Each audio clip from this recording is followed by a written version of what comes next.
High বন্ধুরা, আমি ইমন। আজকে কথা বলবো তোমাদের মাঝে শাকিব খানের নতুন একটি মুভি প্রিন্স নিয়ে। তো আশা করি সবাই ভালো আছো, সুস্থ আছো, স্বাভাবিক আছো। এই মুভিটা নিয়ে দর্শকের মাঝে অনেক অনেক মিশ্র প্রতিক্রিয়া আছে। কেউ কেউ বলছে শাকিব খানের অভিনয় ছিল দারুণ, আবার কেউ কেউ বলছে সিনেমাগ্রাফিক্সটি ছিল অসাধারণ।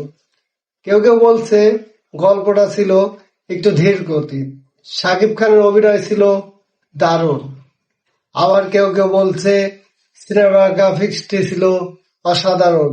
কেউ কেউ বলছে গল্পটা ছিল একটু ধীর গতির, আর ক্লাইম্যাক্স একটু বেশি প্রত্যাশা ছিল। আমি মনে করি মুভিটা বেশ ভালো ছিল, তবে প্রত্যেকেরই আলাদা মতামত আছে। তো আপনাদের কি ধারণা কমেন্টে জানান। আর হ্যাঁ, আমার চ্যানেলটি সাবস্ক্রাইব করতে ভুলবেন না। আমি আরো শাকিব খানের কন্টেন্ট নিয়ে আসবো।